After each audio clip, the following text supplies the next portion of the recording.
Welcome to our YouTube channel. Thank you for watching. If you're new to this channel, please subscribe. If you're coming back, thank you for coming back. Thank you for all the comments and feedback as well. Today I'm going to talk about the potatoes as I promised earlier. And right there, that's the potatoes that we did. We did actually 2 varieties. And I'm sorry guys, I've been gone for a while, but we have a lot of things going on in the background that we'll share later. But anyway, we did the variety, the diamond, as you can see, that's this one. We did them earlier and we had 20 meters and 8 lines. So the 3 lines of 20 meters and one end that's behind our foreign.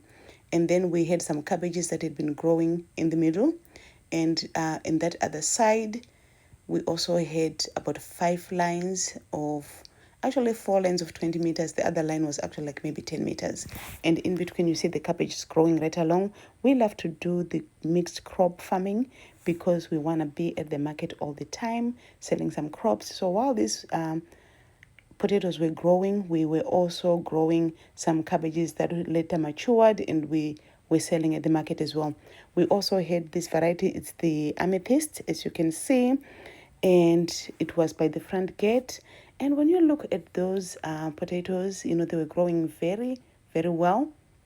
But there is one area there that didn't do very well, just like a small piece of area. And really what happened, that area you can see over there, the guys went on for a long weekend, and while they were gone, I think we just kind of didn't pay enough attention and the plants were not doing very well.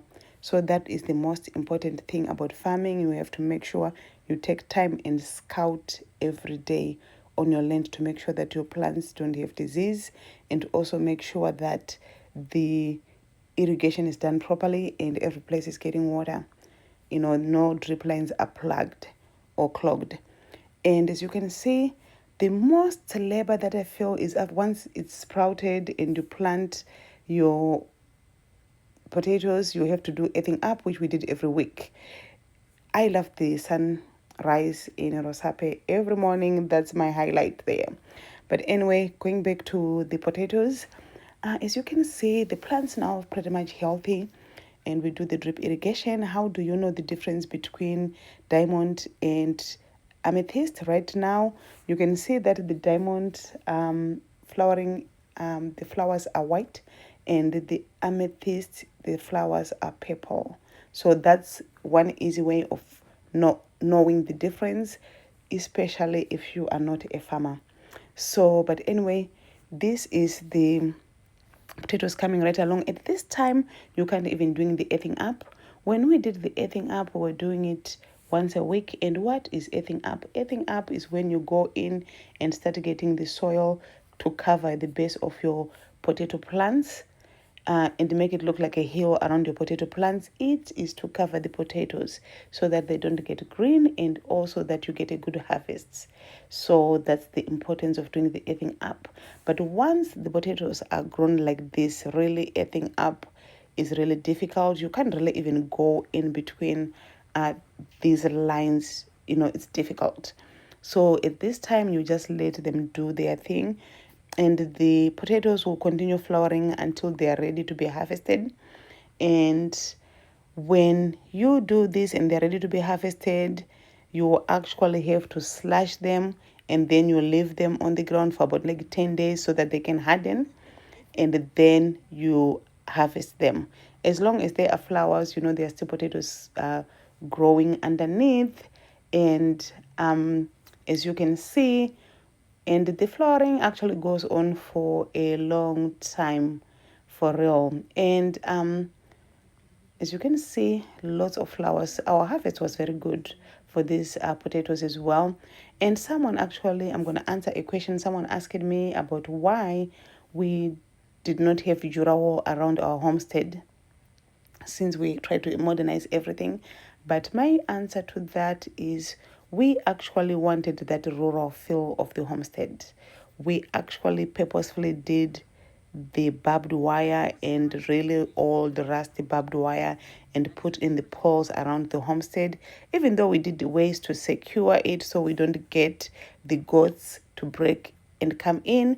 But look at this, the poles are real good old poles, the barbed wire, good old barbed wire around the field, for real, just because we wanted to keep that rural feel of the homestead. And also we have good security. We have CCTV at this homestead. Every angle of this homestead is monitored 24/7 for real. And besides that, we have German shepherds that are very territorial, and those dogs, they will attack for sure. You just come in there acting crazy, they will definitely attack. And just even recently, they escaped, and it was so unfortunate. They went and attacked people's goats. We had to actually pay for 4 goats. So that's how they can be, but it's a story for another day. I have time, I might show you how they escaped, because we have it all on camera.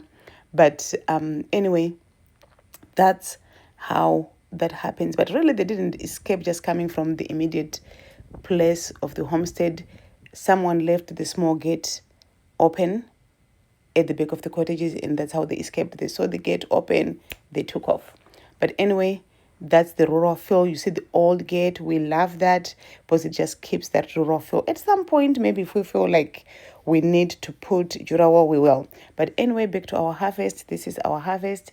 We were selling our potatoes to the market, the locals, and also at the restaurants, and we did very well. So when we harvest, we put the potatoes there, and then we grade them. We choose the bigger ones, and those really are liked by the people who go and cook French fries. That's what you call them.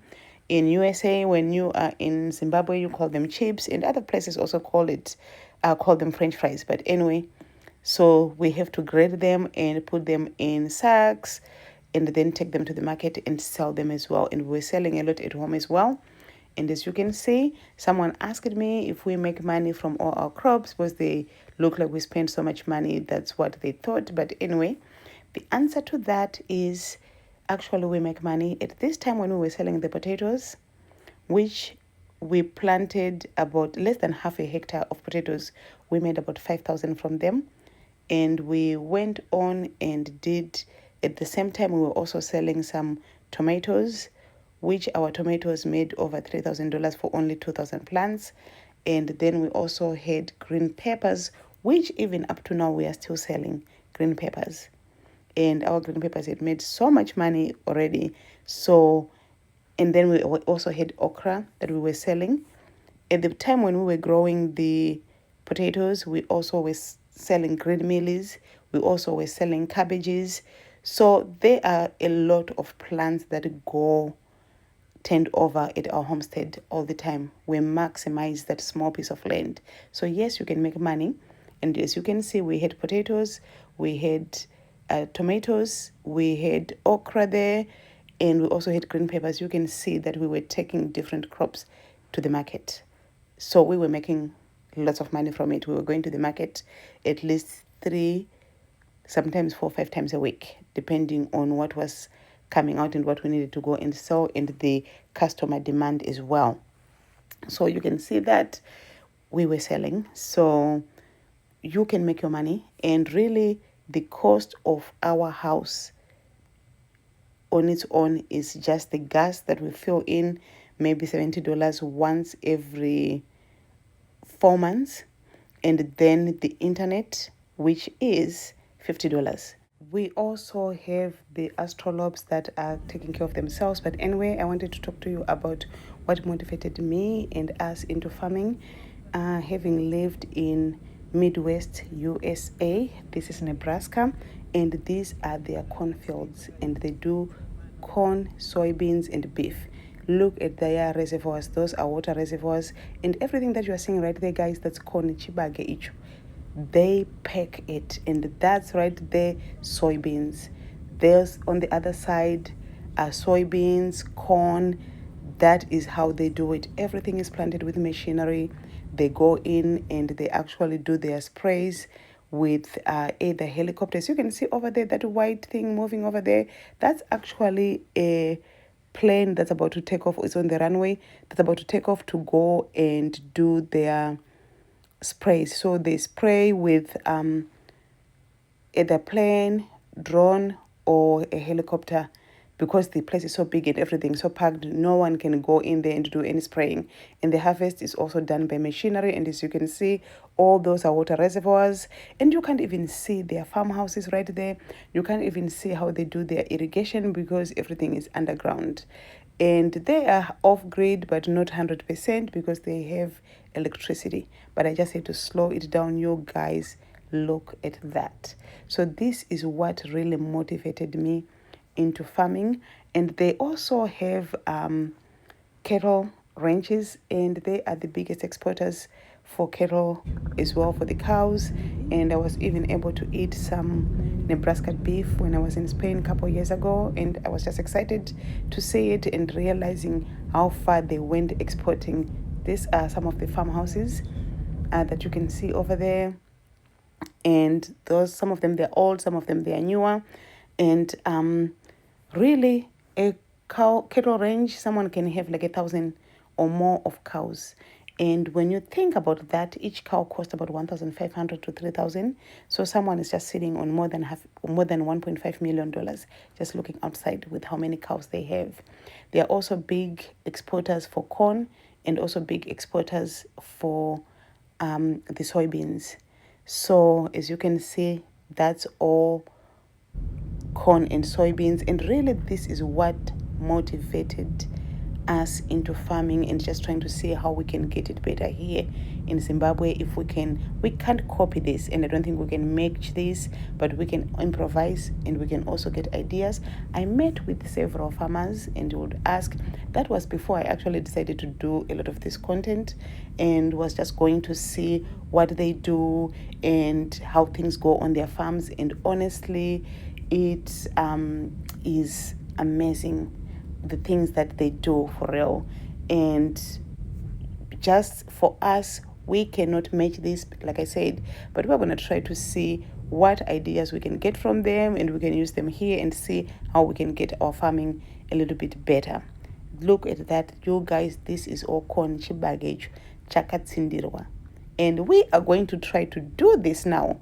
We are going to try it this rainy season, because we have a lot of projects that we are coming up. We bought a piece of land, so we really will need corn and we'll need soybeans. So we're going to try to copy these guys, and I'll let you know how it works. And thank you again for watching, and please continue supporting, and all your feedback is very important to us. And one more thing I forgot to say, someone was also asking me about the house plan. You know what, I don't think the builder lost it, but for whatever reason he just decided to keep it. I don't have it. Thank you guys.